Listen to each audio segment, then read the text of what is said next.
Hello friends, నేను మీ సంజయ్ నాయక్. ఈరోజు RERA గురించి మనం తెలుసుకుందాం.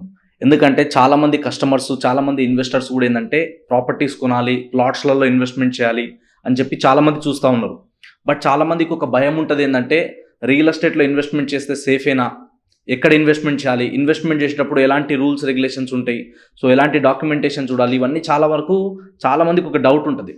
అందులో వెరీ వెరీ ఇంపార్టెంట్ ఏంటంటే ఈరోజు ప్రతి ఒక్కరు కూడా అన్ని డాక్యుమెంట్స్ చెక్ చేయలేరు, అన్నీ కూడా ఇన్ని క్లియర్గా ఉన్నాయా లేదా అని చెప్పి అందరూ అన్ని చెక్ చేసుకోలేరు. కాబట్టి వాళ్ళందరికీ మేజర్గా రెరా గురించి తెలుసుకోవడం చాలా చాలా ఇంపార్టెంట్. ఈ రెరా అనేది ఒక్కదాని గురించి మనం తెలుసుకోగలిగితే లీగల్గా మనకి ఇంకా ఎలాంటి డౌట్స్ అనేది అవసరం ఉండదు.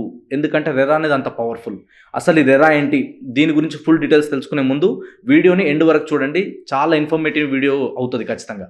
సో ఫస్ట్ వెరీ ఇంపార్టెంట్ ఏంటంటే రెరా అనేది ఏంటంటే మన తెలంగాణ స్టేట్లోనే కాదు, మొత్తం ఆల్ ఓవర్ ఇండియాలో ఉంది రెరా చట్టం అనేది. రియల్ ఎస్టేట్ రెగ్యులేటరీ అథారిటీ అంటారు దీన్ని. సో ఈ రెరా చట్టం ఏంటంటే 2016లో వచ్చింది, బట్ అది ఇంప్లిమెంటేషన్ అనేది 17 మే 1 నుంచి అవ్వడం స్టార్ట్ అయిందనమాట. సో ఈ రెరా చట్టం వచ్చిన తర్వాత ఏమైందంటే రూల్స్ రెగ్యులేషన్స్ స్ట్రిక్ట్ అయినాయి. అంటే ఇంతకుముందు రెరా రాకముందు ఏంటంటే రియల్ ఎస్టేట్లో చాలా వరకు ట్రాన్స్పరెన్సీ అనేది లేకపోయేది. ఎందుకంటే వాళ్ళు ఒక రేట్ చెప్పి ఇంకో రేట్ అమ్మడం, లేదా వాళ్ళు చెప్పిన డెవలప్మెంట్ ఇది చేస్తా అని చెప్పి చేయకపోవడం, ఇలాంటి ఫేక్ కమిట్మెంట్ ఇవ్వడం. సో వాళ్ళు ముందు చాలామంది కస్టమర్స్ దగ్గర నుంచి, ఇన్వెస్టర్స్ దగ్గర నుంచి డబ్బులు తీసుకొని పారిపోవడాలు, ఇలాంటి చాలా కేసెస్ జరిగినాయి. సో గవర్నమెంట్ ఏంటంటే ఇవాళ రెవెన్యూ జనరేట్ అవ్వడంలో రియల్ ఎస్టేట్ ఇండస్ట్రీది పెద్ద పాత్ర అవ్వడం, సో ఇందులో కూడా మనకు ఒక సిస్టమేటిక్గా లేకపోవడం అన్నది అబ్జర్వ్ చేసిన తర్వాత గవర్నమెంట్ అనేది ఈ రెరా చట్టం తీసుకొచ్చింది. ఎట్లయితే మన బ్యాంకులన్నిటికీ హెడ్ ఆర్బీఐ ఉందో, రియల్ ఎస్టేట్ అనేది మొత్తం ఇండస్ట్రీకి రెరా అనేది ఒక చట్టం తీసుకొచ్చింది. అంటే ఒక రూల్స్, ఒక రెగ్యులేషన్స్ తీసుకొచ్చిన తర్వాత ఈ రూల్స్ రెగ్యులేషన్స్ ఎవరైతే ఫాలో అవుతారో, ఎవరైతే సిస్టమేటిక్గా బిజినెస్ చేస్తారో వాళ్ళని ఎంకరేజ్ చేయడం, అదేవిధంగా కస్టమర్కి కూడా ఒక భరోసా ఇవ్వడం, దానికోసం తీసుకురావడం జరిగింది రెరా చట్టం అనేది. సో ఈ రెరా చట్టం ఎవరికి ఇస్తుంది, ఈ రెరా సర్టిఫికేట్ ఎవరికి ఉంటుంది అంటే డిటీసీపీ కానీ హెచ్ఎండిఏ కానీ ఈ రెండు అప్రూవల్స్ తీసుకున్న వాళ్ళకి ఖచ్చితంగా రెరా సర్టిఫికేట్ అనేది ఉంటుంది. ఈ రెరాలో ఏముంటుందంటే ఆ వెంచర్ ఎక్కడుంది, లేదా ఆ ప్రాజెక్ట్ ఎక్కడ కడుతున్నారు, సో ప్రాజెక్ట్లో ఎన్ని ఫ్లాట్స్ కానీ లేదా ఎన్ని అపార్ట్మెంట్లో మనకి ఎన్ని ఫ్లోర్లు కడుతున్నారు, సో సర్వే నెంబర్స్ ఏమేమి ఉన్నాయి, సో వాళ్ళ క్వాలిటీ ఏ విధంగా ఉంటుంది, అన్నీ కూడా దాంట్లో మెన్షన్ అయి ఉంటాయి. అదేవిధంగా ఏంటంటే ఈ రెరా చట్టం డిటీసీపీ కానీ హెచ్ఎండిఏ కానీ అప్రూవల్ వచ్చిన తర్వాత అప్పుడు రెరా ఇవ్వడం జరుగుతుంది. సో ఏ సర్వే నెంబర్లో ఉంది, అన్నీ క్లియర్ ఉన్నాయా లేదా, సో వీళ్ళు ఎప్పటికల్లా ఈ డెవలప్మెంట్స్ అన్నీ చేసేయాలన్నది కూడా కంపల్సరీ రెరాలో ఎవరైతే మెంబర్ ఉంటారో వాళ్ళకి రెరా రిజిస్ట్రేషన్ సర్టిఫికేట్ నెంబర్ ఉంటుందో అందులో వాళ్ళు కంపల్సరీ మెన్షన్ చేయాల్సి ఉంటుంది. సో దీంట్లో కూడా ఏంటంటే రెరా చట్టం రాకముందు ఏంటంటే డెవలప్మెంట్స్ వేరే ఉండే, రెరా వచ్చిన తర్వాత మ్యాండేటరీ అయిపోయింది. ప్రతి హెచ్ఎండిఏ వెంచర్ కావచ్చు, డిటీసీపీ వెంచర్ కావచ్చు, ఆర్చ్ కంపల్సరీ ఉంటుంది, తర్వాత ఓవరాల్ కాంపౌండ్ వాల్ ఉంటుంది, అన్నీ కూడా బీటీ రోడ్స్ ఉంటాయి, బ్లాక్ టాప్ రోడ్స్ కంపల్సరీ ఉంటుంది, ఎవెన్యూ ప్లాంటేషన్ ఉంటుంది, పార్క్ ఉంటుంది, తర్వాత వచ్చేసి మనకి గార్డెన్ కావచ్చు, స్విమ్మింగ్ పూల్ కావచ్చు, ఇంకా కొన్ని ఎమ్యూనిటీస్ ఉంటాయి.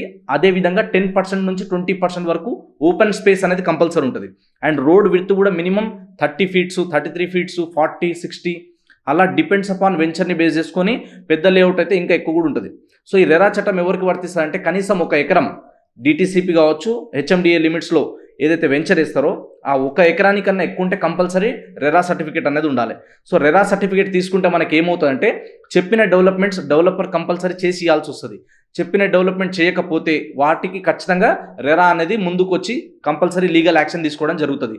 నోటీసులు ఇస్తుంది, చెప్పిన టైం కల్లా ఇవ్వకపోతే వాళ్ళకి ఫైన్ వేయడం, సో వాళ్ళు ఇంకా ఏదన్నా చెప్పిన కమిట్మెంట్ చేయకుండా ఉంటే కనుక ఖచ్చితంగా వాళ్ళకి ఫైన్ వేయడం కూడా రెరా అనేది చూసుకుంటూ ఉంటుంది. సో రెరా చట్టం వచ్చిన తర్వాత ఇంకొక మేజర్ అడ్వాంటేజ్ ఏమైందంటే వీళ్ళు డెవలప్మెంట్ చేస్తా అని చెప్పి కమిట్మెంట్ ఇచ్చారు, మరి చేయకుండా పారిపోతే మీరు ఎవరిని అడగాలి అప్పుడు అని చెప్పి చాలామందికి ఒక డౌట్ ఉంటుంది. సో రెరాలో కూడా ఏంటంటే కంపల్సరీ మార్టిగేజ్ అనేది కూడా ఉంటుంది. అంటే ఇప్పుడు ఒక 70, 80, 100 ప్లాట్స్ ఉన్నాయనుకోండి, అందులో ఒక 70 ప్లాట్స్ మాత్రమే సేల్ చేయడానికి ఉంటుంది, 30 ప్లాట్స్ సేల్ చేయడానికి ఉండదు. ఎందుకు ఉండదు అంటే ఈ చెప్పిన కమిట్మెంట్ అన్నీ చేసి ఇస్తేనే నెక్స్ట్ మీకు అమ్ముకోవడానికి పర్మిషన్ ఉంటుంది. లేకపోతే ఒకవేళ చెప్పిన డెవలప్మెంట్ చేయకుండా ఆ డెవలపర్ పారిపోతే కనుక మిగిలిన ప్లాట్స్ అన్ని గవర్నమెంటే సేల్కి, ఆక్షన్కి పెట్టి వచ్చిన ఇన్కమ్తోనే డెవలప్మెంట్ చేసి ఇస్తుంది. అందుకే రెరా ఉన్న సర్టిఫికేట్ కంపల్సరీ మనం ఎక్కడైనా డిటీసీపీ కానీ రెరా మనం హెచ్ఎండిఏలో మనం ప్లాట్ కొన్నప్పుడు సిటీ సరౌండింగ్ ఎక్కడైనా సరే డిటీసీపీ అప్రూవ్డ్ ఉందా అని అడగాలి, లేదా హెచ్ఎండిఏ అప్రూవ్డ్ ఉందా అని అడగాలి. హెచ్ఎండిఏ లిమిట్స్లో ఉంటే హెచ్ఎండిఏ లిమిట్స్ అయిపోయిన తర్వాత మనకి ఏదైతే మనకి డిటీసీపీ లిమిట్స్ ఉంటుంది, సో డిటీసీపీ లిమిట్స్లో ఉన్నప్పుడు అప్రూవల్ క్లియర్గా ఉందా లేదా అని చూసుకున్న తర్వాత మాత్రమే మనం ఇన్వెస్ట్మెంట్ చేయాలి. ఇంకోటి ఏంటంటే చెప్పిన టైం కల్లా కంపల్సరీ చేయాలి. ఎక్కువ టైం తీసుకోవడానికి ఉండదు, క్వాలిటీలో కాంప్రమైజ్ అవ్వడానికి ఉండదు. రోడ్స్ ఇన్ని ఫీట్ చేయాలంటే వేయాల్సిందే, డెవలప్మెంట్ చేస్తా అంటే చేయాల్సిందే. ఇలా రూల్స్ రెగ్యులేషన్ రావడం వల్ల కస్టమర్కి కూడా భరోసా పెరగడం జరిగింది.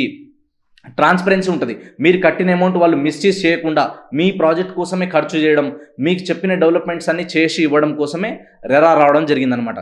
కాబట్టి మీరు ప్రాపర్టీస్ కొనేటప్పుడు ఎక్కడైనా సరే వాళ్ళకి అడగాల్సిన 2 క్వశ్చన్స్ లీగల్గా, ఎక్కువ అడగాల్సిన పని లేదు.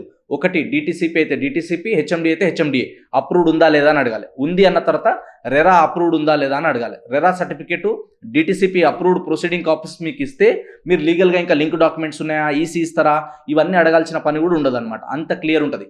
కాబట్టి ఇన్వెస్ట్మెంట్ చేయడానికి రైట్ టైం ఇదే. సో మీరు ఎక్కడ ప్రాపర్టీస్ కొన్నా అప్రూవల్ క్లియర్గా ఉండి రెరా ఉంటే కనుక మీరు ప్రాపర్టీస్ పర్చేస్ చేయండి. సేఫ్టీ ఉంటుంది, సెక్యూరిటీ ఉంటుంది, గ్యారంటీ ఉంటుంది. మోసాలు చేయడం, డబల్ రిజిస్ట్రేషన్, కబ్జా లాంటివి ఈ రెరా చట్టం వచ్చిన తర్వాత అన్నీ తగ్గిపోయినాయి. కాబట్టి ఇన్వెస్ట్మెంట్ చేసే వాళ్ళకు ఒక మంచి భరోసాని ఇస్తుంది రెరా అనేది. కాబట్టి రియల్ ఎస్టేట్లో ఇన్వెస్ట్మెంట్ చేసే ప్రతి ఒక్క కస్టమర్ కూడా ఇన్వెస్ట్మెంట్ చేయడానికి మంచి టైం ఇది. అండ్ ఈ సర్టిఫికేట్స్ ఉన్న తర్వాత మీరు కనుక ఇన్వెస్ట్మెంట్ చేసి ఒక 5 to 10 years వెయిట్ చేయగలిగితే మాత్రం అద్భుతమైన రిటర్న్స్ వస్తాయి. సో ఈ వీడియో మీకు ఇన్ఫర్మేటివ్ అనిపించింది అనుకుంటున్నాను. సో ఇంకా ఫర్దర్గా మంచి వీడియోస్ రావడం కోసం వీడియో నచ్చితే కనుక లైక్ చేయండి, కామెంట్ చేయండి, షేర్ చేయండి, సబ్స్క్రైబ్ చేయడం మాత్రం మర్చిపోవద్దు. Sanjay Nayak signing off. Thank you so much.